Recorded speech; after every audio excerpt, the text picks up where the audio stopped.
for not responding to emails to both Christian and everybody else. I'm notoriously bad at emails. So I would give you my phone number, but we're live now on YouTube. And so I don't want to get spammed. So, but I'll be happy to send my phone number to Christian. All right.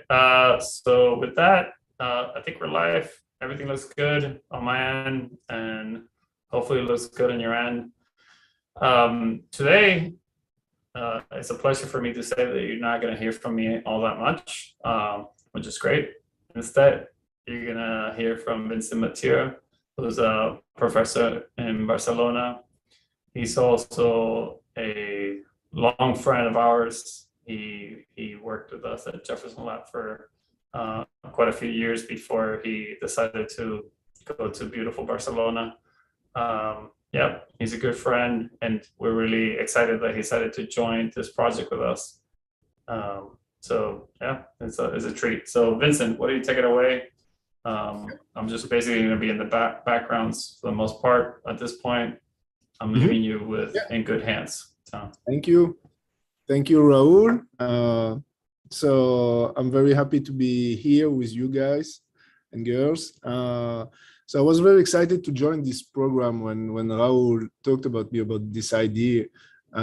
Just before we start the seminar, this introduction, then I can just say a little bit about my story. So I'm a physicist because also when I was a teenager, I discovered particle physics. Like my mom, my grandmother, they used to run a shop in downtown. So I was hanging out in my hometown in Mons in Belgium, and one day I came across a popular book about particle physics. I was probably 13, 14. So I got hooked. I mean, I discovered all the symmetry that we would talk about, how particles are classified. And so I finished that book. I went again to the store. I ended up reading all the books on this related subject. And then that was basically it. At that time in the 90s, I had like no internet, no contact, like professional contact to talk about that. So,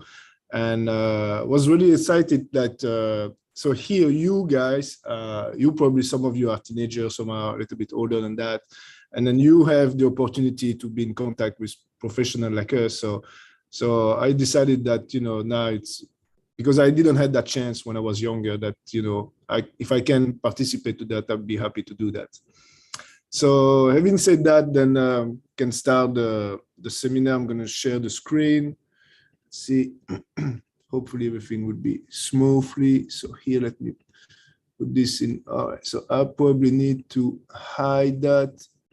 Okay, so hopefully that won't be too much of a problem. Let's see if I can put this maybe in the bottom here.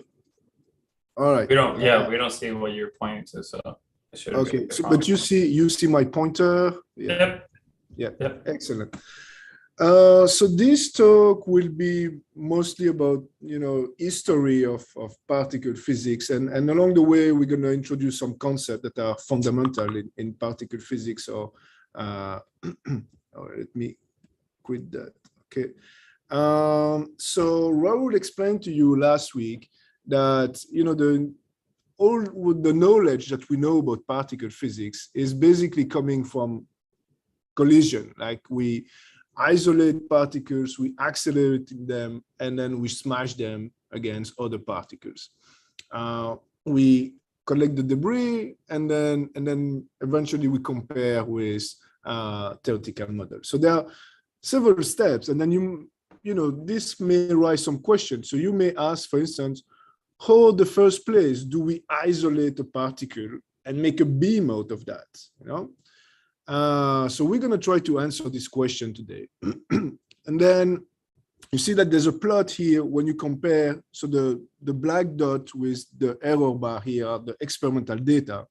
And then you see a red line here, which is a theoretical curve. So that means that somehow there is a link where you can actually compare a theoretical model to actual data. And one of the possible observable, so the generic word when you compare theory and data called observable, and the most fundamental one is the cross-section. So we're gonna see that what is actually cross-section, what does that mean? So the first question is, how do we create beams? So it all started actually with radioactivity. So if we go back like a little bit more than a century ago, we have like Pierre and Marie Curie, and independently Henri Becquerel. They were playing with some what we know now as radioactive materials. They were studying fluorescence, and then they realized that yes, some material naturally emitted something, and then this something they managed to identify that the individual particles. Another major important player at this epoch was Rutherford. So Rutherford was also studying radioactivity, and is the guy who actually understood that there was a difference between now what we call alpha radioactivity and beta radioactivity. So the understanding that we had now, well, he discovered that the beta decay was actually not stopped, for instance, with a simple sheet of paper, when the alpha particles were stopped by basically everything. So he understood that alpha particles were different than beta particles. There was also, electricity was fairly well understood at that time. Electricity was developed a little bit earlier that century. So he understood that there were different charges. So you put a magnetic field and then the negative charge turn right, the positive charge turn left, so you can distinguish between electric charges. So is Rutherford, and we'll see, was actually a very good experimentalist, but was also an elite theorist, as we're going to see. The last radioactivity, the last type of radioactivity was discovered by Paul Villard, another French guy, a little bit after, 1 or 2 years after that. It's called the gamma decay, was emitting light, X-rays, right? Now, you see this cartoon that are here. Now, be careful that this cartoon, of course, they represent like the modern view. You know, we see that this is a nucleus composed of proton and neutron, and it emits an alpha particle, which is composed of 2 proton and 2 neutron. So this is, we know that now. We have to understand that back in the days, you know, they had no idea that they could see rays coming out of material like plutonium, thorium, all this kind of material. And then they, by performing all sorts of experiments, identify the masses, the electric charge of this particle. All right. So that was the beginning of nuclear physics, as it seemed, because, you know, they understood that this material, uranium, thorium, naturally would produce beam of particle, like alpha particle. The alpha particle was very handy. It was heavy, was charged, so you could accelerate that and make beam out of that. So once they understood that, so when we talk about the electron, so the electron was actually discovered a bit earlier by Thomson when he was studying electricity. So a priori, radioactivity and electricity are 2 distinct phenomena, but then they understood that the rays that were produced by the cathode of some electric devices, and then the beta decay was actually the same particle called the electron. The electron was well understood at some point. So then it became clear that the electron was part of the atom somehow. And then Thomson, who discovered the electron, made a model, and then he postulated this, what is called as the plum pudding model of the atom. Somehow he made the hypothesis that the electron existed as individual constituent inside a pudding of positive charge, right?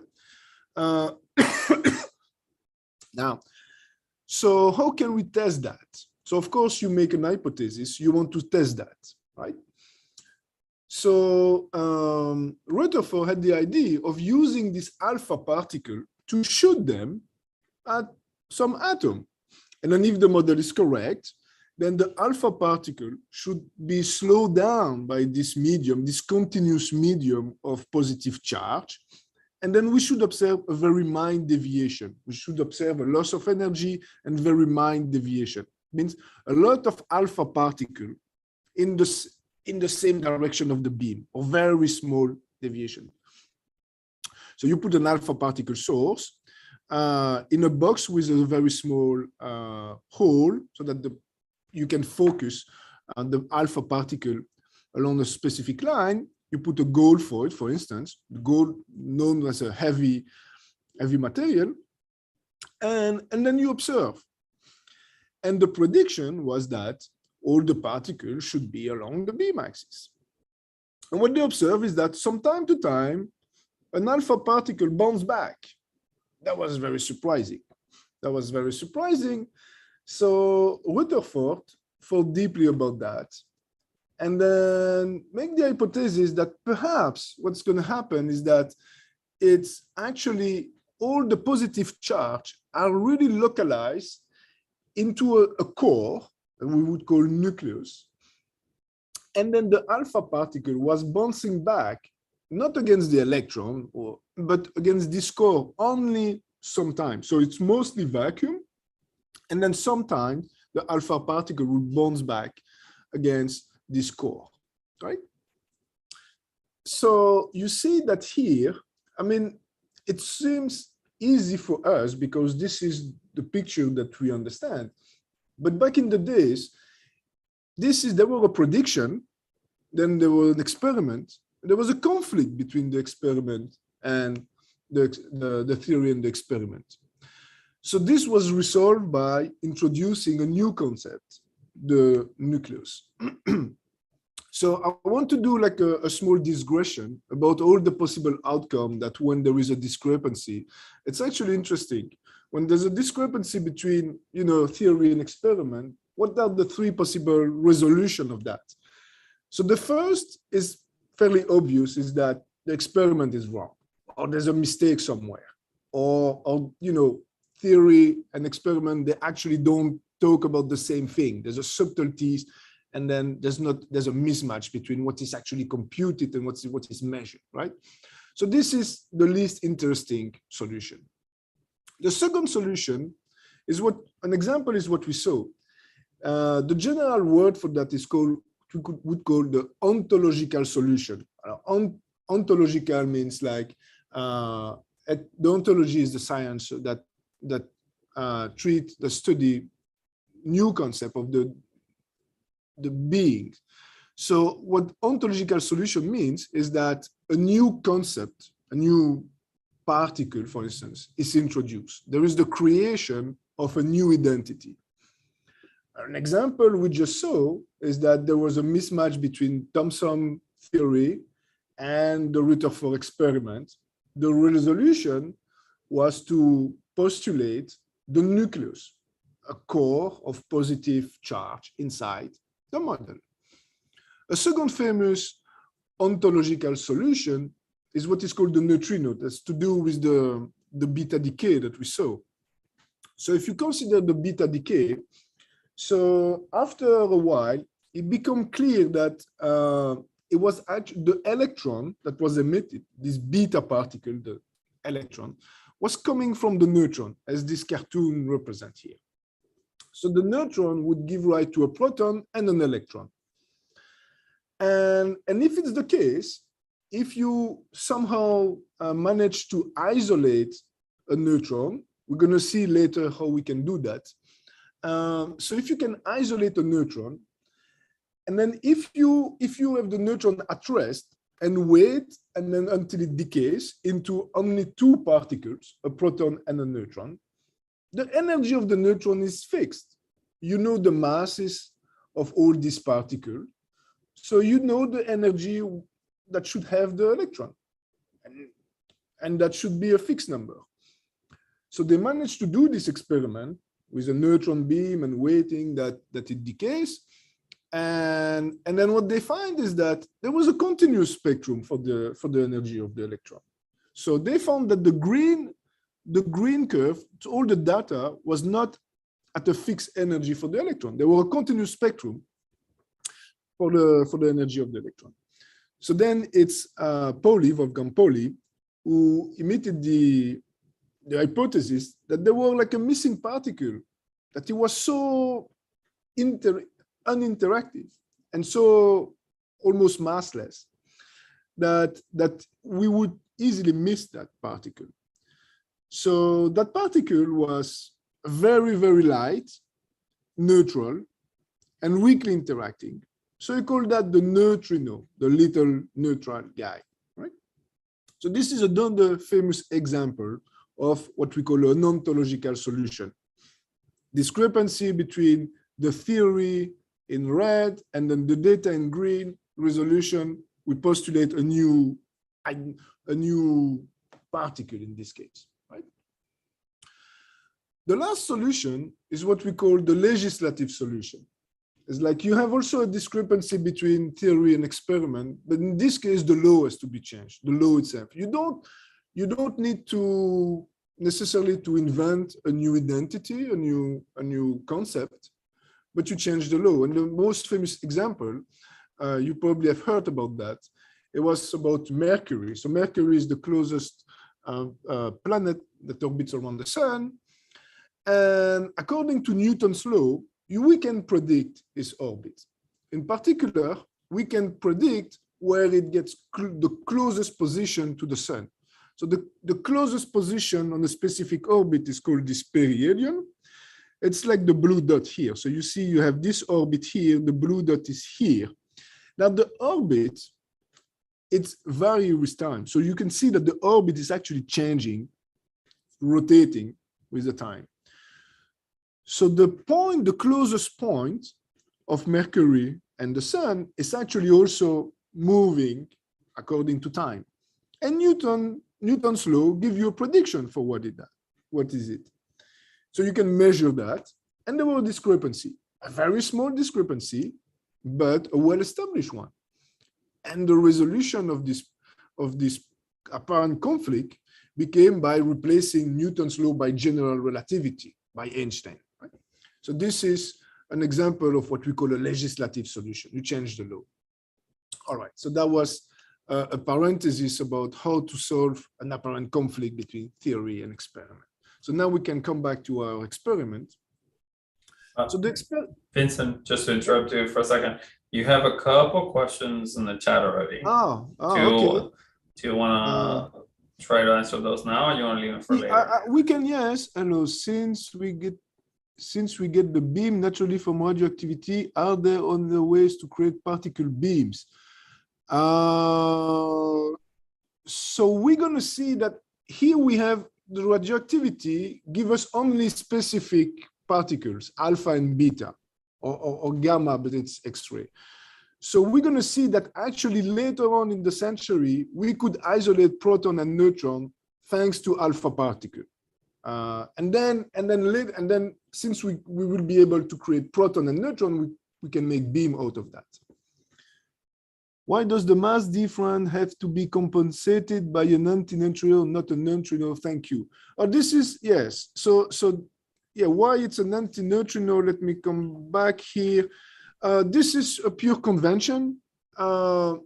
It's because there is you will see that maybe later, but there is a quantum number called a leptonic number, and the interaction conserves that number.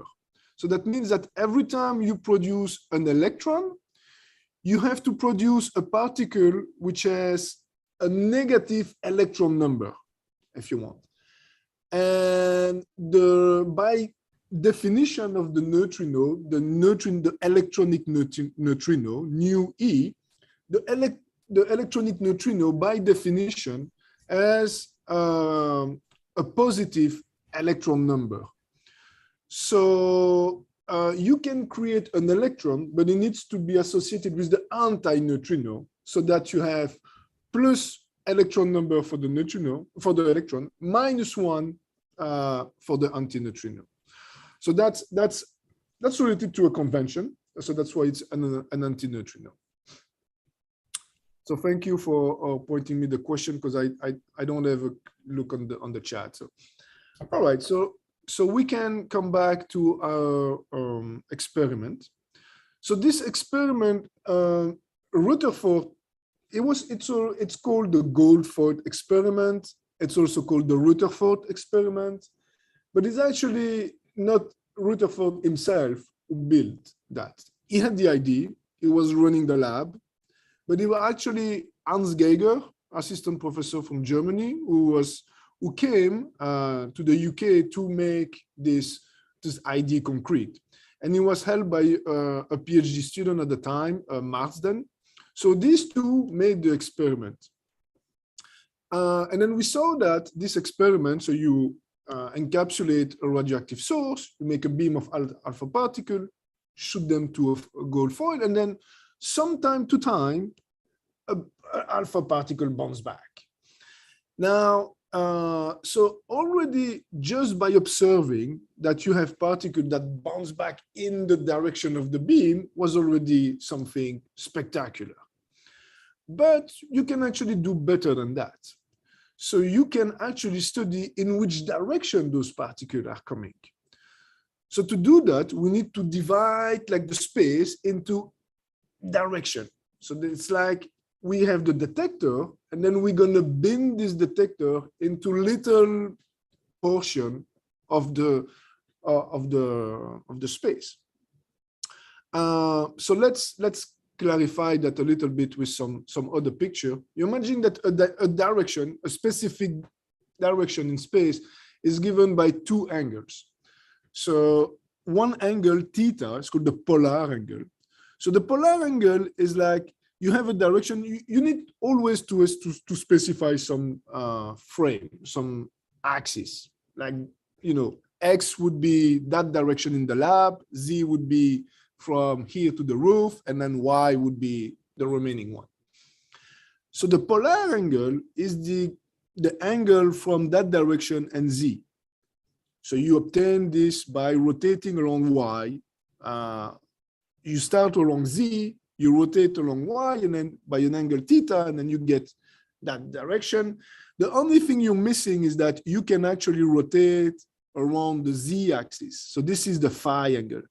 So I hope it's clear. So phi is really that one here that you rotate around the Z axis, right?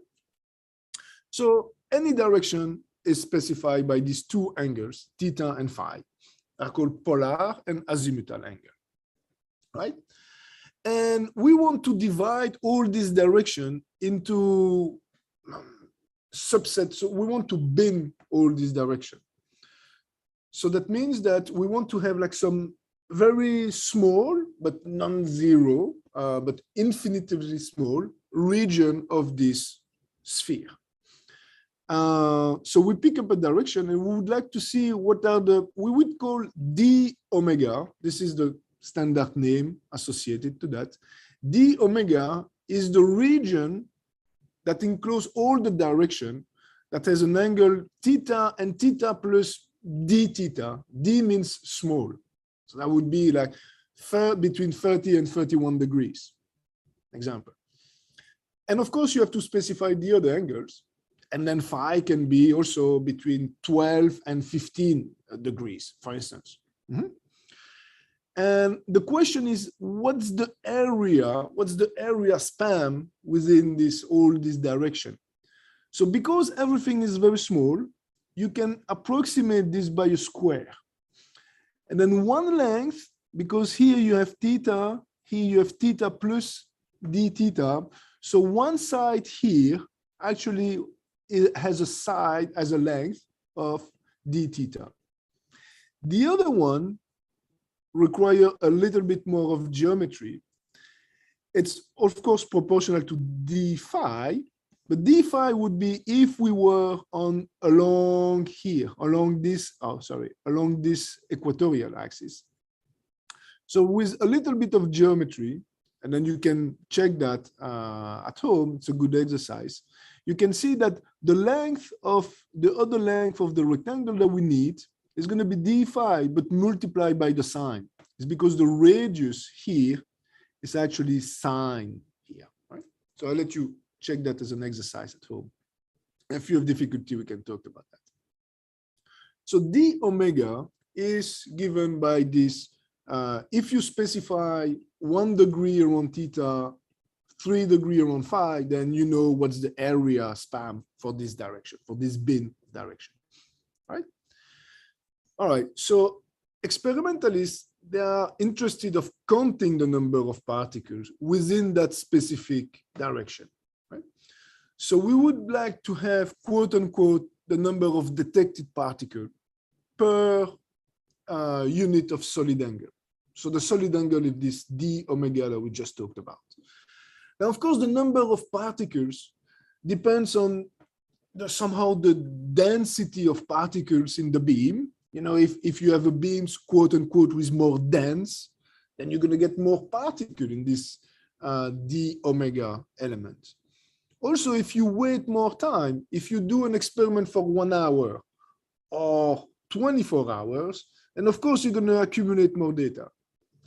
So you want to have something which is independent of that, independent of the quote unquote density of this beam and the time. So the experimental definition of what is a differential cross-section is the number of detected events within this region of space, of region of the unit sphere, so for this d omega, but divided by what we call a luminosity. And the luminosity is nothing but the number of incident particles, like somehow the density of the beam, if you want, is the number of incident particles per area, so some kind of density of particle, divided by the time. Because as we say, you know, the longer we wait, the more particles we accumulate. And we don't want to, we want to have something that take that into account.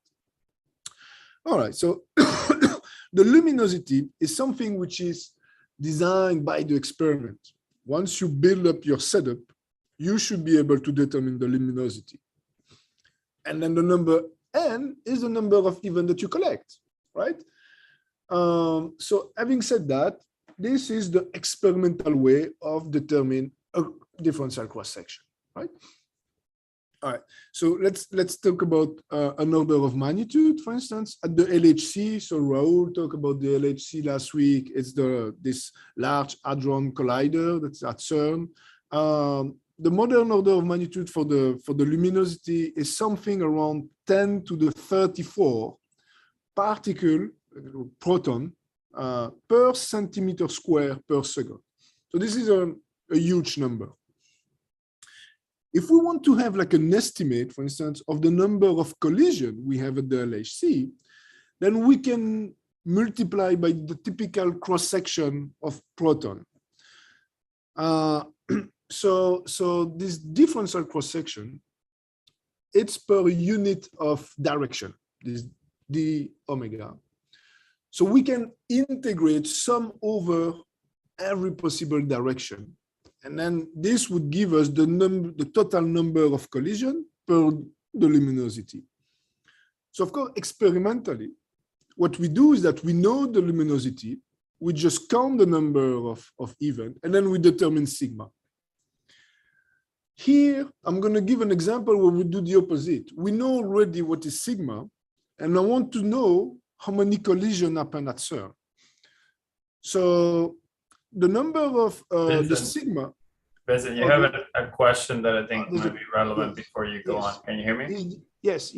Is there any difference between detected particle and incident particle in this formula? Do there? Okay, yeah, very good. All right, so yes, so we want to detect only particles that have collide. So that means that the particle that it maybe will be more clear after. We're going to take an example, but the particle that would miss completely and then just fly by. So you imagine that the atoms, we know atom is mostly vacuum. So most of the particles, they just fly through the gold foil. So we don't count those ones. We do count only the one that bounce at a different angle, if you want. Now, in this particular case, the alpha particle is the same. It really bounces elastically, and then it's the same type of particle that we collect in the detector that are in the beam. It does not necessarily need to be the same. We'll see later, Thursday, that you can actually, if you increase the energy of the beam, then you can actually crash the target and produce other type of particles. And then you can actually decide if you want to detect only one specific type of particle or not. Let's see. What's N again? N is the number of particles that you detect, and Dn is the number of particles you detect within this D sigma region. So you pick up your favorite angle, 60 degrees. I want between 60 and 62 degrees here, and then the same vertically. And that's my region of space in the detector. And then in that region of space, there are some wire, and then those wire, they're gonna trigger some electricity signal once a charged particle is gonna fly through that. And then the number, I count that, and then this Dn. Dn is the number of particles that actually that are detected within this region of space, right? Okay, so now, yes, we were talking about the order of magnitude. So as I said, experimentally, we determine sigma by counting the number of particles. Now, I'm going to do the opposite. Now, I know the answer. I know what sigma is at the LHC. And then we're going to talk about the units in a minute. But at the LHC, the cross-section is about 10 to minus 25 centimeter square. So we saw that the luminosity by constriction is 10 to 34. So you combine the two and you arrive at LHC, you have every second 1 billion proton colliding together. It's a PP, proton-proton, head-to-head collision, every second 1 billion. Why it's important to have an estimate of that before you actually build the machine is because you need to know how much information you're going to need to process. So I know that here in this case, we know, but we know what is sigma because we have done it. But it's always good that before you actually build the experiment, you need to give an estimate of the number of collisions you're going to obtain. Because if this number is too large, maybe your computer won't be able to process this data, right? So it's always good to estimate this data. Now, let's talk a bit about units, because if you're careful here, there are like some kind of maybe unfamiliar units. We're talking about Jeff here, and we're talking about this B, which is barn. So what are those exactly? I think Raoul mentioned that, but we can continue a little bit more. Let's talk first about what's the electron volt, this EV. So the electron volt is nothing but the energy acquired by an electron when it accelerated by difference of potential of 1 volt. The standard in the metric system, the unit for energy is the joule, like according to Joule. And Joule has this energy in terms of kilogram, meter, and second. But you see the electron volt is more useful because our order of magnitude is going to be of the order of electron volt or multiple of it. Now, sometime, most likely, physicists, they will express not only energies, but masses also in electron volt or multiple of electron volt. This is inspired by, you probably heard about Einstein relation, that at rest, there is a relation between the energy at rest of a particle and its mass, and then the c is the speed of light. So the speed of light is a very large number. We're talking about something like 3×10⁸ meter per second. And then in particle and nuclear physicists, they like to take C equal to 1. I know it looks like we're cheating, and yeah, we do somehow, but at the end of the day, it's always possible to introduce back this factor of C.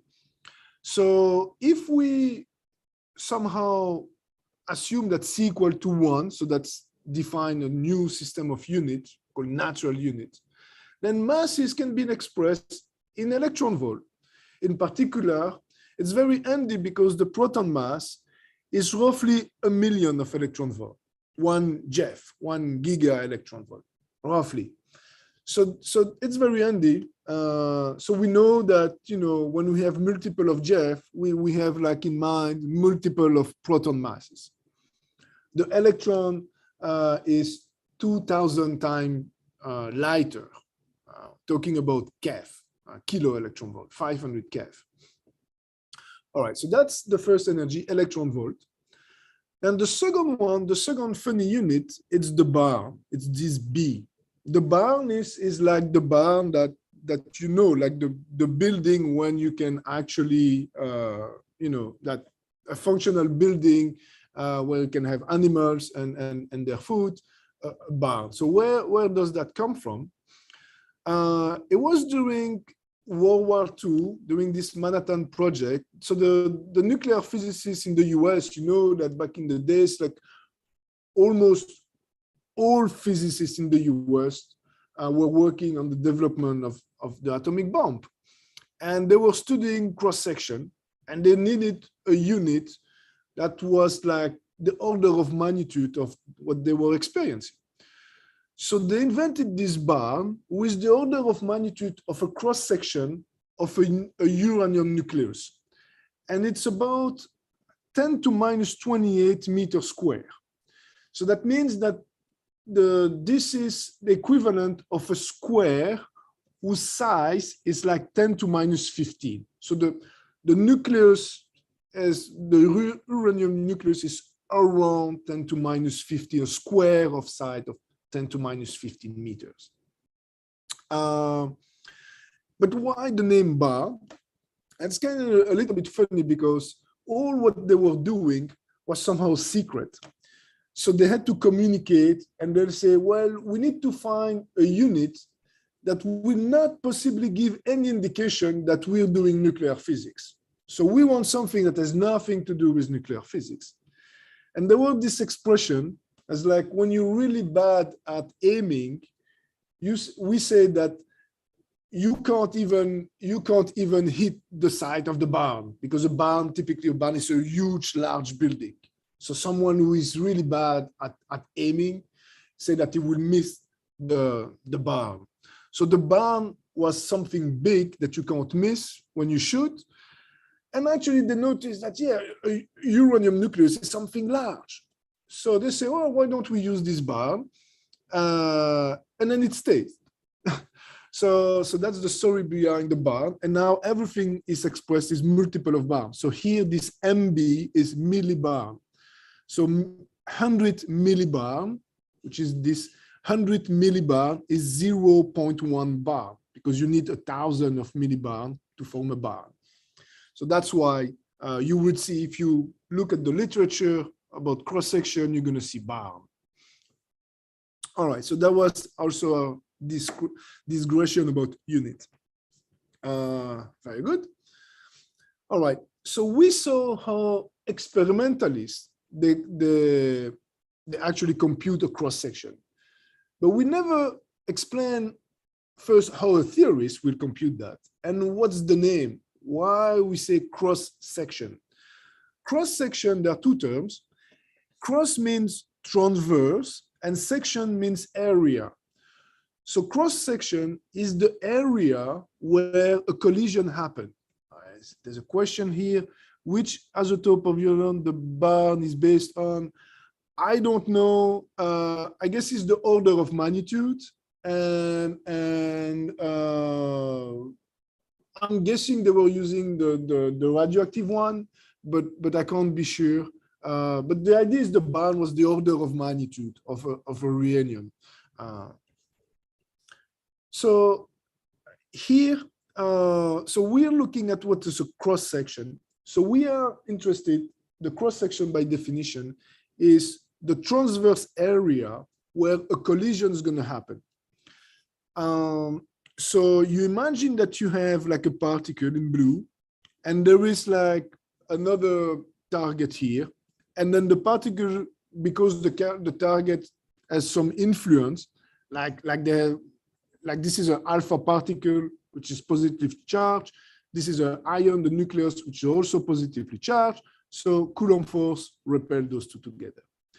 So we're interested in knowing in which area a deviation happened. Again, we're gonna see that on a very classical and concrete example in a minute. So B is called the impact parameter. It's the distance to the center. And we want to compute what is, so this d omega here, so we know that. So with this, we computed this d omega a few slides earlier. And this one in red is associated with this region of space that we want. So what we want is the ratio between this area here in red, this d sigma, and this area here in red, which is d omega. So we need to compute that. So let's zoom in, and everything is super small, infinitely small. But of course, you know, for the purpose of the drawing, I need to have like a finite size. So there's one side. So this is in very good approximation. When everything is small, it's a rectangle. So the rectangle has a width of dB, which is the increment of this impact parameter B. And the other side is B, but this d phi. So phi is the angle associated with the rotation around this z-axis, like it's indicated here, right? So this d sigma is the transverse cross section, the definition of the transverse cross section, the infinitesimally is dB and B d phi. And we saw already that d omega was also related to phi. And what we want is the ratio between the two. So when we do the ratio between the two, this d phi cancel. Very good. And then we obtain this expression. So, excuse me. So this expression maybe look a little bit complicated, but what does it mean? It means that if I have a theory, a model, something that allows me what's the relation between, for a given impact parameter, what's going to be the angle, the theta angle, the deviation angle. So if I have a relation that relate me B and theta, then I can compute this and I can compare with data. So you see that here we are expressing really a cross section, an area. And to compute that, we really need a model. This is not the experimental point of view. Here we need to have like, what is the function between B and theta? And then from this expression, as we're going to do it right away, then we can compute this area, this sigma. And then we can compare that by simply counting the number of events that we see in the detector in this red here, right? So let's take a very simple example, a classical example. So what would happen if I was shooting a projectile against a sphere, and we call that the hard sphere, the sense that the sphere is hard. The projectile is going to simply bounce back elastically, and the target is infinitely massive. It's not going to move. So you have a projectile. It comes with a certain impact parameter, which is the distance to the center. And then this thing is, there's a collision. So earlier there was a question about, yeah, but what happens when there's no collision, or how do we detect? So imagine that here, the impact parameter is greater than the radius. The projectile would just fly. And this we don't count. This we don't count. We want to have a deflection. Okay? So here in this case, B has to be smaller than R to have a collision. So then we can do a little bit of geometry. So this projectile comes with a speed V, and then comes back with perhaps a different velocity v prime, and then collide. So if I draw a line between the center here and then the collision point, there is this angle alpha, and there was a deflection angle alpha prime. Now, if you're actually careful, you can compute alpha and v prime, and you can see that they're actually equal to the initial condition. So the reason why I choose alpha is because I know that alpha prime is equal to alpha and v is equal to v prime. B is equal to v prime. Why? V is related to the kinetic energy, and then the target is not moving. So there's no, and it's elastic collision. So the kinetic energy is conserved. So if there was V before, there would be V after. And then alpha, this is a little bit more tricky. It involves a concept of an angular momentum. And maybe we'll talk about that another day.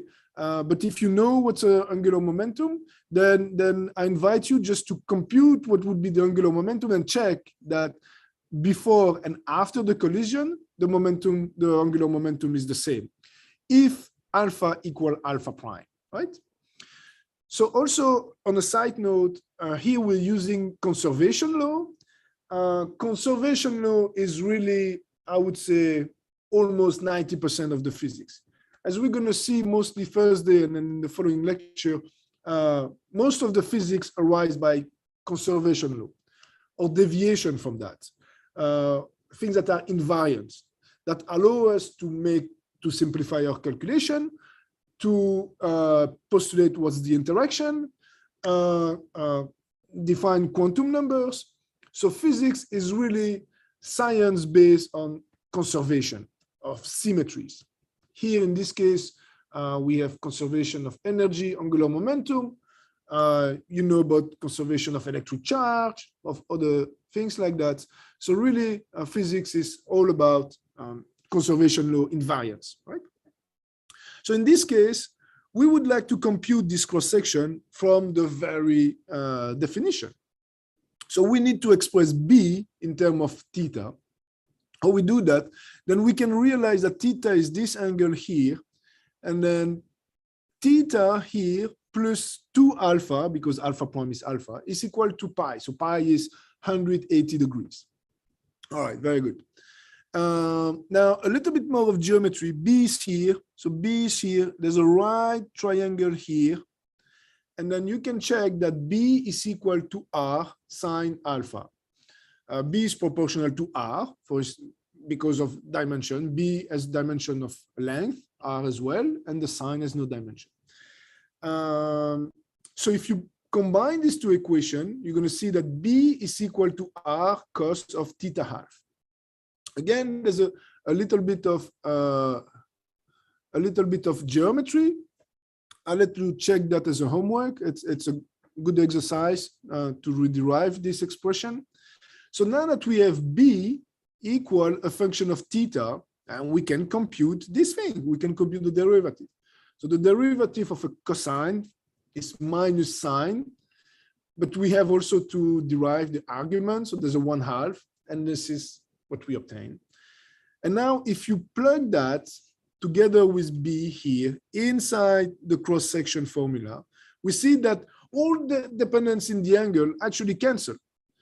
So in this particular case, elastic scattering by a hard sphere, then the number of the cross-section does not depend on the angle.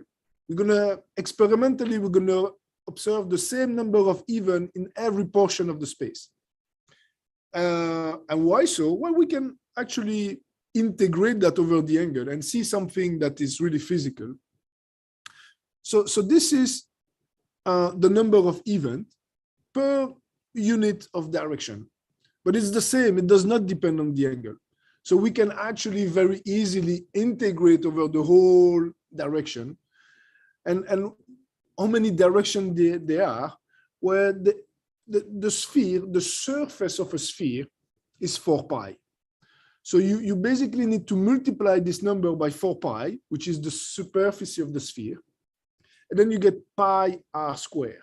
And then when you write that, you say, hey, what's that? Well, that's the area of a disk of a radius r. But this is exactly what we expect, because what's the definition of the cross section? This is the transverse area where a collision happened. So now, if you are the projectile, what do you see in front of you? You see a sphere, but what's the cross section of a sphere? The cross section of a sphere is nothing but a disk of radius r. And this is actually what we found. So this is all consistent. So you see that with this definition, a bit of geometry, then we can see that indeed we obtain what we could have guessed directly, is that the cross section in this case is pi r square. Very good. Now, so we see that by counting the number of events, we could guess what's the area where an interaction happened. That means that now I have my gold layer here in yellow, and I have my beam of alpha particle, and I'm scanning through a region which I know. Let's say that this area is, I don't know, 1 centimeter square. I count the number of events. From that, I deduce what's the cross section. And then the cross section is going to be, of course, smaller than that, but that 1 centimeter square. But then from that, let's say that, for instance, it's going to be 10 to minus 4 of a centimeter square. That means that on average, I'm going to collide. So that means that the ratio of the nucleus core versus the everything is like 10 to minus 4. What I mean by that is that by this kind of argument, you can see that the cross-section can give you somehow an estimation of what would be the size of the core, the nucleus, because this is where a collision happened. In the case of this gold foil experiment, it was not very common that an alpha particle bounces back. It was like 1 every 20,000 particles that would be deflected at large angle. But it was non-zero. And then if you wait a certain time, you're going to have meaningful statistic to confirm that indeed it bounces back. So again, from this, as we saw, that this was help Rutherford to actually guess that there was like a core, a nucleus inside the atom. Very good. And the calculation we did with the art sphere was very naive. So actually, the thing is that when we say that the alpha particle bounces back, it's not exactly the case, because it's not like if it was colliding with a wall and bouncing back. And Rutherford knew that. Rutherford knew that the alpha particle was electrically charged. And electricity, or the force between positive charges, was well known at that time. So the Coulomb force. So you know that the core, the nucleus, was positively charged. The alpha particle was positively charged. So you say, well, it's not really an elastic scattering against a hard sphere. It's a scattering is what is called a Coulomb potential, a Coulomb force or Coulomb potential that produces this deflection. And then sometimes this deflection is strong enough that, you know, that the alpha particle bounces back. So the formula for the cross section that we derive needs to be modified according to this force. So Rutherford did the actual calculation. So as I said, that Rutherford was an elite experimentalist, but he was also a great theorist.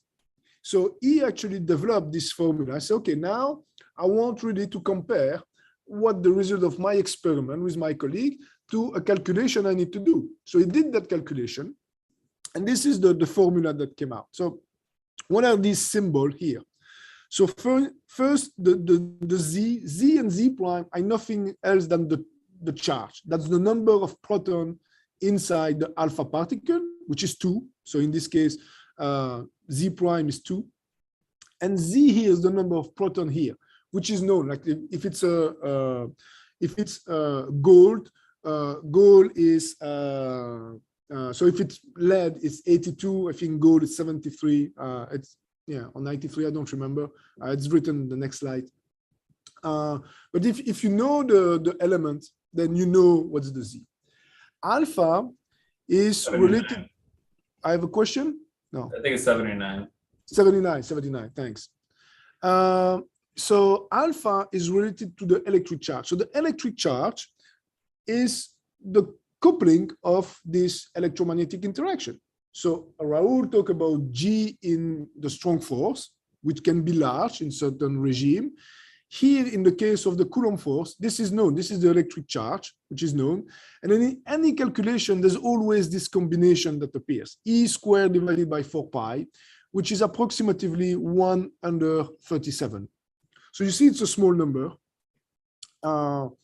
So that's why we can easily do what is called perturbative calculation, that just to connect with Raoul talk last week. Anyway, so E here is the energy of the alpha particle. So this is determined experimentally. It can be tuned. And then theta is the scattering angle, the deflection angle, right? So what they did is that they choose some angle, like 60 degrees, 30 degrees, and then they count number of particles that varying the energy. And this should follow this law. So for fixed angle, it should be 1 over the energy square. So let's see the data. And then this is the dashed line here. This is taken from a more recent, but from 61 article, review article. So 1 over E square is this dashed line here. And we can see that the data indeed at small energy follow this. But when the energy increases, we can see strong deviation from that. Now again, that's interesting. So Rutherford found that and was like, what can I deduce from that?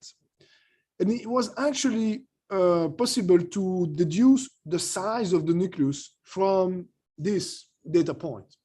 So the hypothesis is that, well, the alpha particle has certain energy and then is deflected by the Coulomb force. But if I increase the energy, at some point, it's going to reach. So as I increase the energy, this alpha particle is going to get closer and closer to the nucleus. And when it actually touches the nucleus, then the nuclear force does not apply anymore, because here something else is going to happen. There are going to be nuclear forces. So I'm no longer in the condition where I actually derive this. So every time you derive a formula, there's always some specific condition where it applies. Like here, it's from the Coulomb force. But we just said that if the energy increases, this alpha particle is going to get too close, and then other forces is going to play a role. So there will be the strong deviation. That means that when I can start seeing deviation here, this is when the alpha particle touches the nucleus. And that's going to be my definition of the radius. So from this point here, I can deduce what's the radius. And then how do I do that? Well, this is where the kinetic energy exactly compensates the Coulomb potential. So the energy is E, and then the Coulomb potential is proportional. This is just a number with some unit, which is known. ZE is the charge of the nucleus. This 2E here is for the alpha particle, 2 proton. And then R is the distance. And then we say these guys, they are equal. So E would be the energy where here it fails. So for gold, it's around 25. Okay. And in where E equal 25, and when this equality is satisfied, R, I'm going to interpret R as the radius of my gold nucleus. So here I know everything. I can extract R. I can plug some number. So Z is indeed equal to 79. K is equal to this in the international unit. E is the electric charge. So in the international unit, it's 1.6 10 to minus 19. And then here it's 25 MeV. Now be careful that, of course, you have to convert that number into international unit. So you have to multiply. So this is mega electron volt. So there's a 10 to power 6. And then you have to convert electron volt into joule, right? So when you do the conversion, I'll let you do that as an exercise. Then you can find that the radius observed was 10 to minus around 10 to minus 14. So, and that's a very good approximation. So at that time, it was known that the radius of an atom with the electron, was 10 to minus 10. And then here we see that the radius of a nucleus is 10 to minus 14. So there are 4 orders of magnitude between the orbit of the electron, if you wish, and the size of the nucleus. 4 orders of magnitude. That means that if the size of a human being is like between 1 and 2 meters. So if one human being would be the size of a nucleus, then the electron would orbit 4 orders of magnitude. So 1 2 meters, 4 orders of magnitude, it's times 10,000. That would be between 10 and 20 kilometers. So you imagine that if we are like if here I'm a proton, I could see the electron orbiting would be like at around 10, 20 kilometers away from me. So that's how empty is an atom, right? It's always good to have order of magnitude in mind. All right. So next, okay. So we talk about, so there were a question about how, yes, but can we make other type of beam? And the answer is yes. So later on, so we move now, Rutherford, again, him, was using alpha particle. He was shooting that at pretty much everything, you know. He shot that into the air. And he said, well, if I shoot that into the air, sometimes there's a particle that looks very similar to the ion of a nitrogen that we now call as a proton. A nitrogen has only one proton with a single electron. So the ion is the proton, right? And further he studied that, he noticed that it was not only in the air, it was when he was hitting the nitrogen in the air. So then he repeated the experiment only with nitrogen, and then he confirmed that, you know, when you shoot alpha particle to nitrogen, you produce oxygen, an isotope of the oxygen, and proton. So that's one way. So now we can actually create a proton beam. And the proton is very handy because it has an electric charge. So if you have an electric charge, I can accelerate it with an electric field. I can make it rotate with a magnetic field. I can do pretty much what I want. I can control it. And it's stable. So I can, you know, I can make a beam for the time I want, in the direction I want, with the energy I want. The only difficulty is the technology. But, you know, along the year, we're going to see that, you know, physicists got more and more creative and to create high energy beam. We saw that at the LHC now, we accelerate proton at, you know, it's head to head, but it's the order of magnitude of the depth. So several order of magnitude to this mass, 1,000 times the mass of the proton in Jeff. Similarly, it was not Rutherford, it was Chadwick, but Chadwick was actually working in the same institute of Rutherford. It was the Cavendish Institute. So there was a very famous institute. Rutherford was the director. This is where they did this gold foil experiment with Geiger, Hans Geiger, and then Chadwick, also for the neutron in 32 here. In this case, it was beryllium. So the beryllium, now we know why. It's because the beryllium is one of the few elements that has more neutron than proton. Here you have 5 neutron for 4 proton. So the ratio 5 against 4. So there's 25% more neutron than proton. So it's a very efficient neutron source. And nowadays, we still use beryllium to produce neutron. My colleague in Indiana University, they have a neutron source that they use beryllium, and they have like the last time I talked to them, they had like the world best accurate measurement of the neutron lifetime, for instance. So there are still experiments that are done with neutron. Neutron beam are a little bit more difficult to manipulate because it doesn't have it's neutral. It's electrically neutral, so you cannot easily accelerate, or you cannot accelerate it with an electric field, right? And last but not least, we would like to introduce a particle we're going to make beam out of is the pion. So the pion, before it's this one, it's a little bit reversed. The pion was actually postulated theoretically before it was discovered a decade after experimentally. So here in this case, now we see a bit of change of paradigm, because now before, the decade before, experimental physics was really driving. They were shooting particles at others, observing unexpected behavior, and then developing the theory based on this observation. Now we have like a decent understanding that within the nucleon, there are proton and neutron. And the question was like, how can they somehow stay together? Because they have proton, they all have positive charge, and positive charge, they repel each other. So of course, the neutron, they can help in screening a little bit this electric charge, but it's still very difficult classically to understand that how proton can stay together, even with neutron.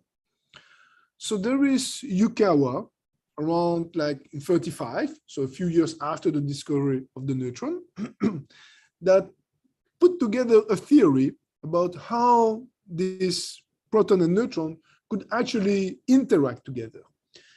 And then in this case, it's another case of we have like the invention of creation of a new concept, in this case, a particle, a pion. So the word, he used the letter pi because he had like one kanji symbol, like for the Japanese writing, that to the word mediator, like to mediate, the word to mediate was similar to letter pi. So he chose the letter pi. And then you can see how this is a very cartoon of schematically how this can happen. You can imagine that the proton virtually, maybe we'll see more in detail what does that mean, but split into a neutron and a virtual pion. And then this pion is later absorbed by a neutron to recombine to form a neutron. And then this happened all the time between all the particles together. And then somehow it makes proton and neutron living together inside the nucleus. But at that time, it was purely a theoretical concept, with no experimental or empirical support for that. So how can we actually detect pion?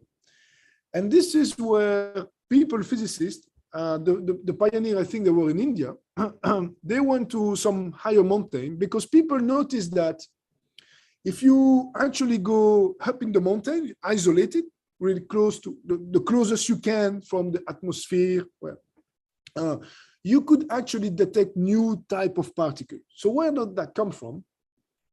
Well, it comes from in the universe, you have particles that are produced. And those particles, once they're produced, if they are stable, like the proton, they will fly forever until they hit something. And the universe is mostly vacuum. So it happens quite more often than you would think that actually they are like what we call cosmic proton that hit the atmosphere. So for, years or even longer, they fly through the universe until they hit other protons, hydrogen, carbon, or elements that are in the atmosphere. It induces nuclear reaction. And then these protons, they're actually very high energy. They can be highly energetic. If you come back here to my sketch, it's not a sketch, like this is real data. If you look at the green point, this is cosmic point. So you can see that you can have actually proton that comes hitting cosmic proton that are at an energy higher that we can produce now. So a TEF is here, and you can have cosmic that are like order of magnitude higher than the beam that we can actually produce today. Let's go back to our pion discovery here. So people went in the mountain. It was led by these people, and then they came with like photovoltaic devices that would be sensitive when an electrically charged particle would hit them.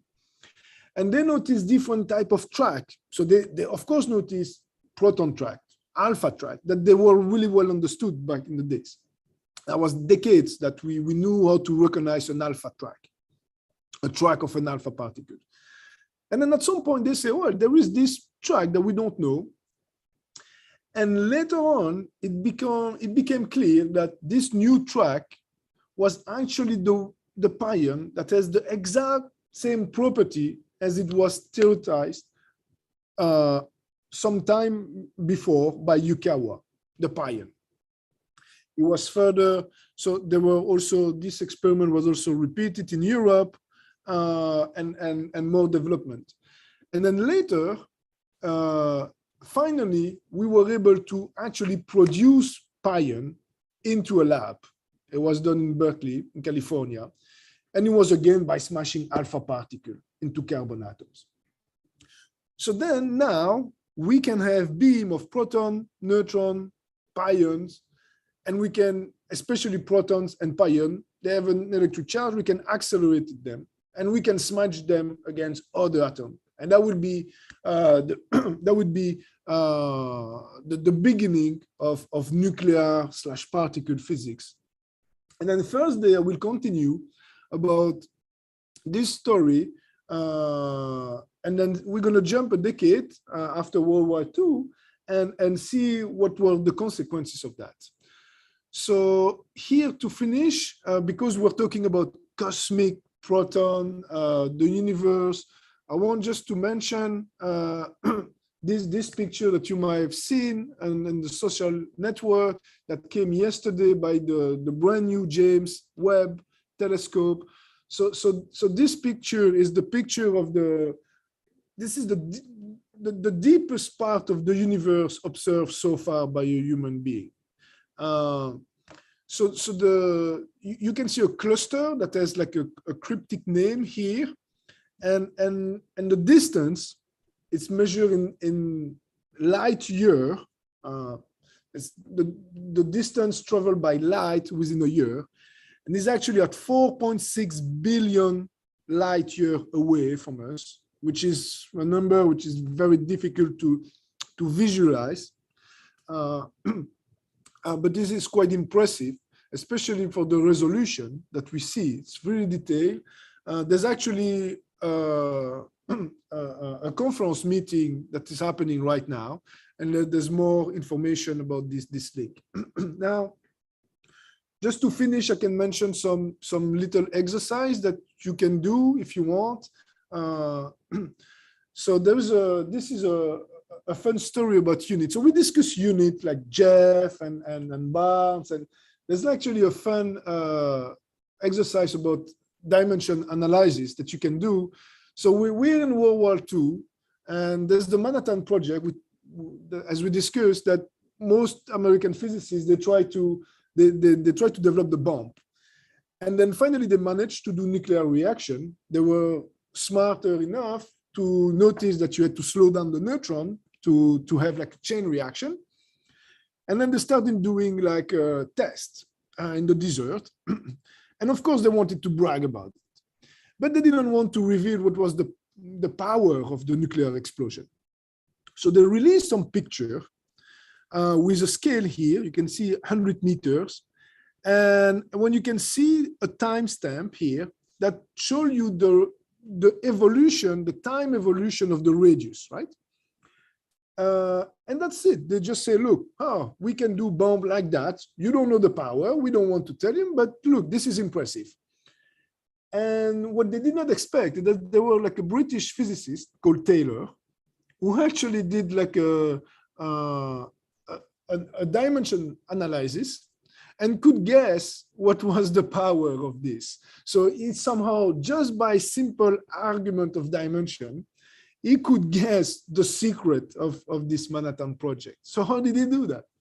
Well, he said, I need to find a function that expresses me the radius as a function of the time and other quantity, especially the energy. So the radius must depend on the time. We see that clearly. And it depends on the energy. I see there's a question. Oh, okay. Thank you. So, but it must depend on other things. So the energy, the time, and what else? So the explosion is something that happens really fast. It's a non-equilibrium process. So all the, what we call the equilibrium quantities, the thermodynamical quantities like pressure, temperature, must be irrelevant. The reason for that is that during an explosion, it's non-equilibrium, the temperature is not defined. The temperature is something that is defined at an equilibrium. The pressure the same. So it does not depend on the temperature, does not depend on the pressure. But because it happened inside the medium, the air, he was guessing that that should probably depend on the density of the air. And the density, what is, it's a 1.2 kilogram per meter cube. So he postulates, okay, the radius depends only on the energy I want, the time I want, and then the density.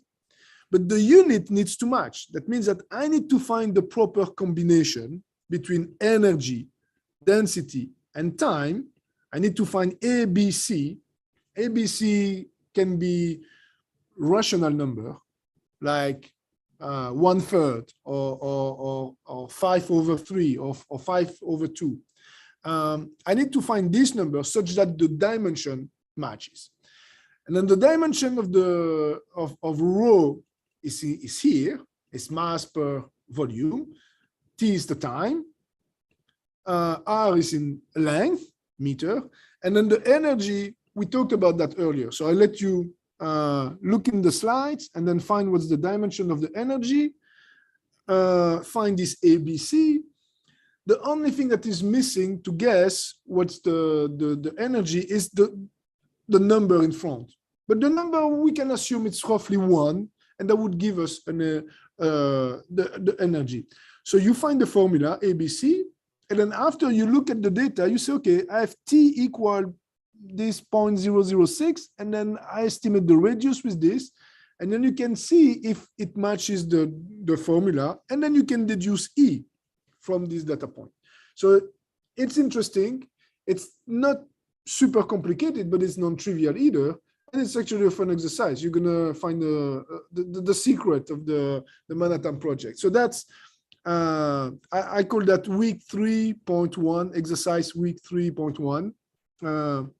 And we can discuss that next week. If you have time, you can do that. Another simple exercise is just to estimate, as we did, the radius of some elements. You should always find that it's the order of 10 to minus 14, 10 to minus 15 meter. So this, you follow exactly the same procedure that I explained, and then you can you can find this. And I think that's, yes, that's a good place to stop, and then maybe take a few more questions if you have. I hope you enjoy. So Thursday, we're going to continue by the second part after World War II. We're going to talk about quark models. This time we're going to smash proton even deep. We're going to see inside the proton, what's inside the proton. And we'll see what we can actually deduce from other experiments. I do not see any question. So stop sharing, but I can share again if there are specific question. I see a hand raised, Philippe. Yep. Hi. Yep. One of my questions was, you said that we can't accelerate neutrons with electrical fields, then Yes. how do we actually accelerate the neutrons? That's a good question. I'm certainly not an expert in that because I'm a theorist. I actually don't know how you can. I don't know. I think I'm just gonna avoid saying something stupid, so I'm just gonna say that I don't know. I have maybe ideas, but I would have to cross-check that. Also, when you did the simple experiment with the scattering angles that were the same, you mentioned something about angular momentum. Yes. Were you referring to the classical angular momentum? Yes. Okay. Yes. Yes. Yes. So the example of the R-sphere scattering is classic. It's everything. It's really like a projectile on a hard sphere. So you can apply the standard definition of the angular momentum with the cross product, if you know what I mean, and things should become clear. There is another hand raised, Aditya, if I pronounce it right. Yes, thank you. I just had a question that when you showed the slide of the pions, and I also think there was a muon in the Darjeeling experiment diagram. Yes. Those superscript pluses and minuses just show particle and antiparticle, right, sir? No, I'm not sure I understood properly the question because of the sound, but so I put a muon there on the slide just because actually first they saw muon tracks, but they didn't know what muon was unknown, and then the muon and the pion actually they have fairly similar mass. So the mass was predicted by Yukawa. And first they saw muon, they say, oh, we got our pion, it's that thing.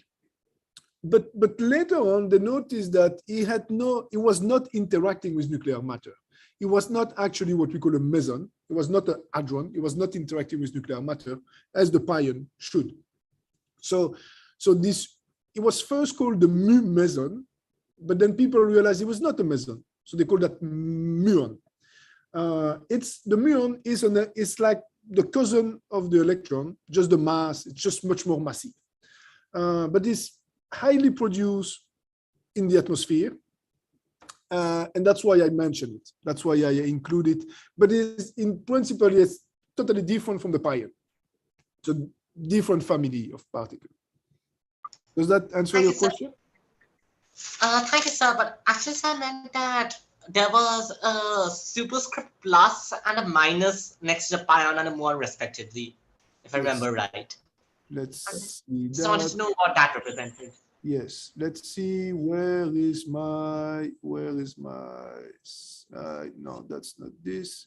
Where is? It's here. So you're talking about here? Yes, Professor. So the question was about what was the question again, please? So what do the signs represent, the superscript plus and the superscript minus? Yes. Oh, this is the electric charge. So typically we will present. So the only exception is the proton. So the proton we for historical reason we don't say P plus, but it does have. We should, to be consistent, we should call that the P plus. But for tradition, historical reason, we don't. And here the plus and the minus, they refer to the electric charge. So there is actually a pi minus, and there's also a pi zero, a neutral one. They have mass that are very similar, and they form what we call a triplet, because there are three particles: pi plus, pi minus, pi zero. No, I do not see. Yep. So I do not see the participants. So okay. Oh, there's another, Philippe has another question. Going back to the experiment with the angles that we talked before, I was wondering what kind of speeds are the particles accelerated to? So the order, if you look at the plot, the order of magnitude was from a few mega electron volt to 20 or 40 mega electron volt. So so this is in unit of MeV. So if you want to know the speed, you need to convert that. You will need to know the mass. Look, let's say alpha particle, it's 2 neutrons, 2 protons. And it's a good exercise actually. So I can't actually do that like, you know, computing like here on the fly. But it's actually should be a fun exercise. That's a good question. Just to see what would be like the classical speed of this particle. Yeah, my question focused on the whether it was a relativistic speed or a classical speed. That was the essence of my question. I believe at this speed, you can do like what's called a non-relativistic approximation, like saying that the energy is like the mass plus p squared divided by 2m, you know, like the classical. So like the total energy is the mass at rest plus the classical energy, which is one half of mv squared. Also, on the final question, on the topic of ontology that you talked about before, yeah, I had a question regarding to quantum mechanics. So, do we have a theory, an ontological understanding of quantum mechanics, or is it more of a we see the results and we interpret them in a theory? So I was talking about something a little bit different. So those were like resolution of when we have a discrepancy between theory and experiment. And one of these solution is like sometimes you need to invent or discover or postulate a new entity, like a new particle or a new concept. Another example is like you observe some stars or some planets, you see deviation from Newton's law, and then you accommodate this by postulating a satellite, you know. So different planets or satellites were found like that.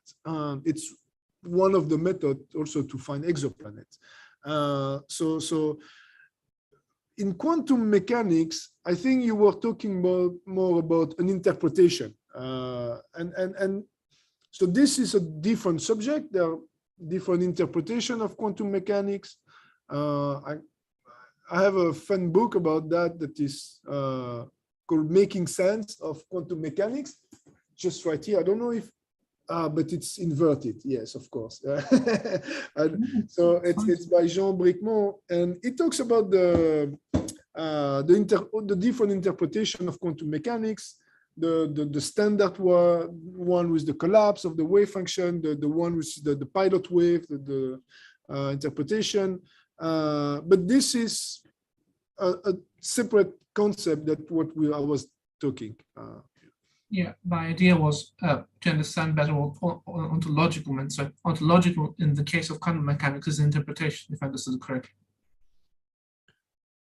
Well, so far, I mean, to my knowledge, quantum mechanics, the prediction of quantum mechanics, they match experiments like to a great precision.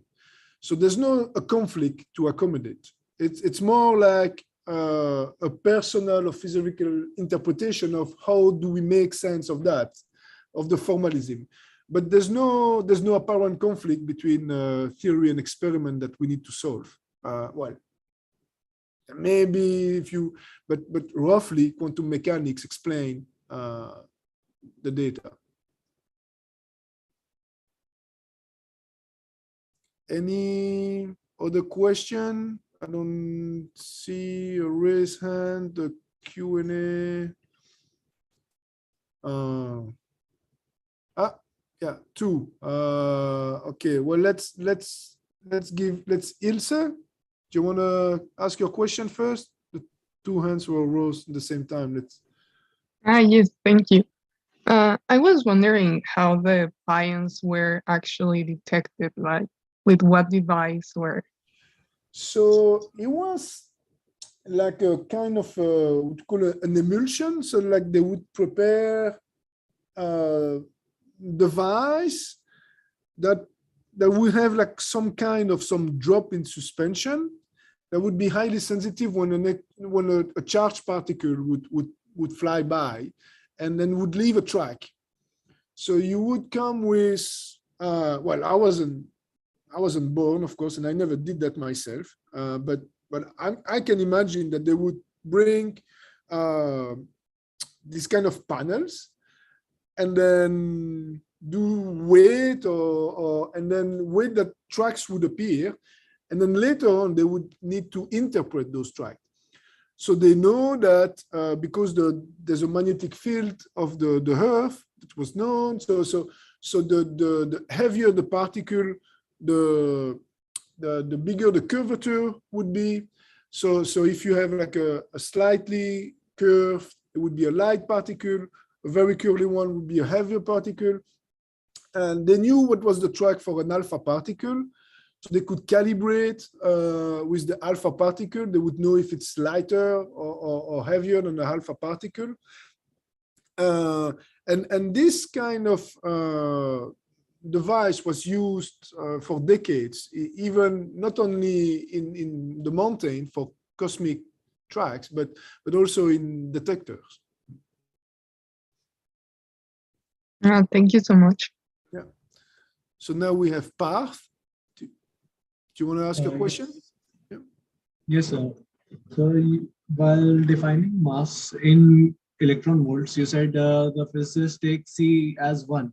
So I just wanted to confirm that it would change the values of other constant in that unit system also, right? So, well, yeah, we take C equal 1. I didn't understand the last part of the question, but so C, it's just a choice that you can take. It just said that it's like saying that every speed has no dimension. So length and time has the same dimension. It's just a choice. When you say my unit of time, my unit of length, they are the same. Now, it seems a bit artificial. It just simplifies all the formula. And at the end of the day, if you understand properly what you wrote, you know when you have a mass, you know when you have an energy, and you know that there's a conversion factor, which is C squared between the two. So even if you do all the calculation with C equal 1, you can, at the end of the day, you can put them C back just by looking at the dimension, by doing the dimension analysis, like the exercise I proposed. So it's never a problem. You can also actually set other fundamental constant to 1, like h bar. So you set h bar to 1, C to 1, and it's called natural unit. And once you have to compare the result of your theoretical calculation into measurement, like real measurement, you have to introduce back all this factor of h bar and C, but you can do it. Does that answer your question? Yes, sir. Thanks.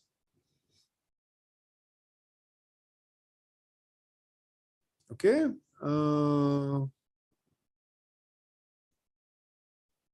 Other more question? Let's see. The Q&A answered this. I don't know. All right. I think Raul left already.